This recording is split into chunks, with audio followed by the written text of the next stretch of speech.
Hello বন্ধুরা, বিন্দুস কিচেনে আপনাদের সবাইকে স্বাগত।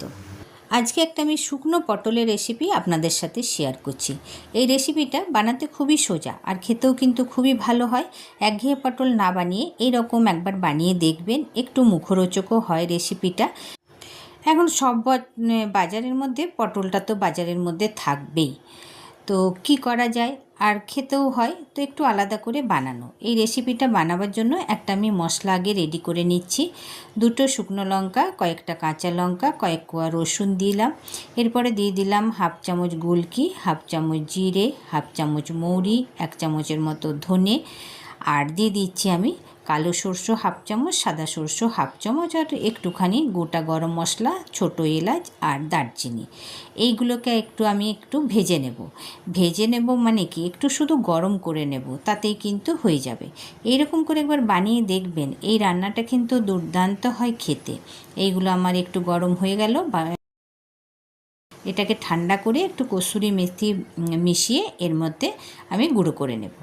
রান্নাটা বানাবার জন্য কড়াই পরিমাণ মতো তেল নিয়ে 1 চামচ জিরে, সরষে আর একটুখানি দিয়ে দিলাম হিং।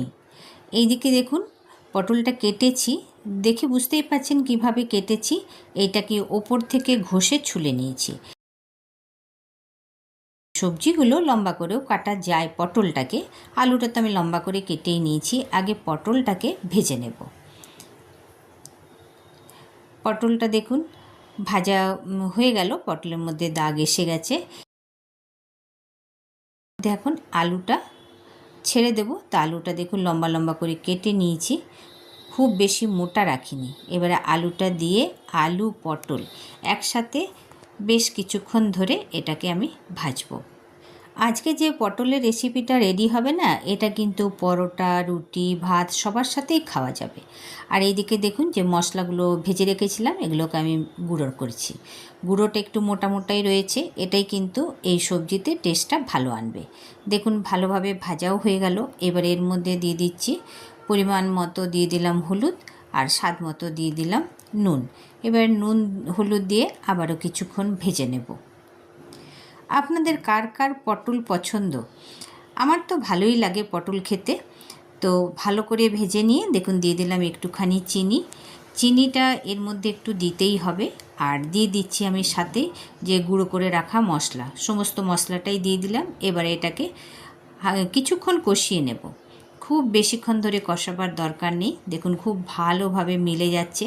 যারা একদমই শুকনো খান বা আলু সিদ্ধ করে যারা রান্না করবেন, তারা এই রকম নামিয়ে নিতে পারেন, এটাও কিন্তু ভালোই টেস্ট হবে। সবজিটা খুব ভালো করে কষানো হয়ে গেছে। এবার এর মধ্যে দিয়ে দিচ্ছি পরিমাণ মতো জল, যাতে আলু পটলটা খুব ভালোভাবে সিদ্ধ হয়ে যায়।